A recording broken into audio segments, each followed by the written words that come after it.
Quand vous voyez dans le livre d'Exode au chapitre 3, lorsque Moïse voit Dieu, la Bible dit que Moïse s'est couvert la face. Et on précise, il craignait de regarder Dieu parce qu'il est saint. Donc on sait que devant Dieu, on est en danger. Bon, si tu es en danger parce qu'il est saint, comment est-ce que tu ne comprends pas que pour que tes prières soient exaucées, il faut que le principe de la sainteté fasse partie de ta vie? Maintenant, la question que je voulais te poser, c'est nous qui négligeons la sanctification. Qui sommes-nous? Qui es-tu, toi, qui as des vidéos pornographiques dans le téléphone avec lequel tu es en train d'assister à ce séminaire? Ça, c'est la question que je voulais que nous nous posons ce soir. Le téléphone que tu utilises pour écouter des louanges. Tu vas avec à l'église, mais tu transportes le diable dans ton téléphone. Qui es-tu? Tu n'as pas peur même de l'église, qui est censée être un lieu sanctifié. Nous qui nous approchons devant Dieu, même après avoir commis un acte ignoble, qui sommes-nous? J'aimerais te demander, comment espères-tu être reçu dans la présence de Dieu quand ton cerveau est un nid à images érotiques? Comment espères-tu que Dieu t'inspirera, que Dieu fera de toi un instrument puissant? Quand les mains que tu lèves pour prier sont des instruments de plaisir solitaire, comment est-ce que tu espères? La Bible dit dans 1 Timothée, chapitre 2, verset 8, « Je veux donc que les hommes prient en tout lieu en élevant des mains pures. » Pourquoi l'apôtre Paul dit-il qu'on doit élever des mains pures? Pourquoi précise-t-il que les mains doivent être pures?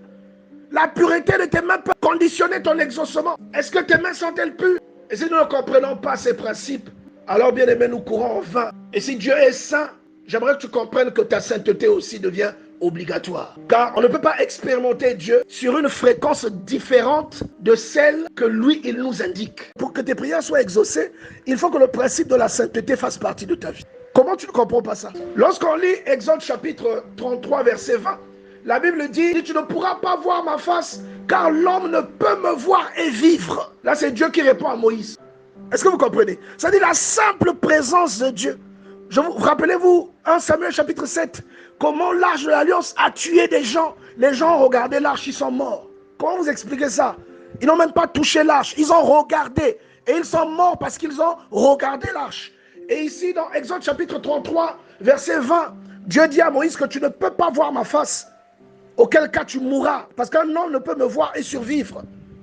Dieu ne veut pas que tu meurs parce que tu le vois, mais il te dit que parce qu'il est saint, et si tu le vois, tu mourras. Parce que toi, tu n'es pas comme lui. Sa sainteté te tuera.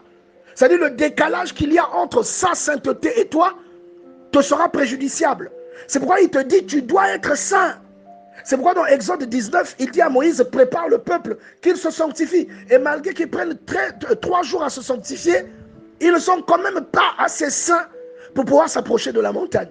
Et pour terminer, j'aimerais prendre un exemple ultime, celui de Ésaïe, chapitre 6, où Ésaïe nous dit qu'il a été propulsé dans le temple et il a rencontré Dieu dans le temple. Il a eu une théophanie. Il a vu Dieu dans le temple et ce qu'il a vu était insoutenable. Et au verset 5, il dit, malheur à moi, je suis perdu, car je suis un homme dont les lèvres sont impures. Donc Ésaü est en train de reconnaître qu'il voit Dieu qui est saint et automatiquement ça le renvoie à son impureté. Donc il sait que ce n'est pas normal que lui soit là. Il sait qu'il n'est pas compatible à cette vision. Donc non, il reconnaît que cette vision, normalement, doit le tuer. Et il dit, je suis perdu. Quand on dit je suis perdu, c'est une façon de dire que je vais mourir. Donc normalement, cette vision-là, Ésaïe savait qu'elle le mettait en danger. Et qu'il aurait dû être saint pour pouvoir être là. Mais parce que Dieu voulait le sanctifier, qu'il avait une mission pour lui, la Bible déclare que Dieu a emmené dans sa vie la condition de sanctification qui empêchait sa disqualification. La Bible dit au verset 6, « Mais l'un des séraphins vola vers moi, tenant à la main une pierre ardente qu'il avait prise sur l'autel avec des pincettes. Et on toucha ma bouche, et il dit, ceci a touché tes lèvres, ton iniquité est enlevée et ton péché est pardonné. » Dieu apporte automatiquement la combinaison thermique à Ésaïe afin de le rendre compatible à l'environnement.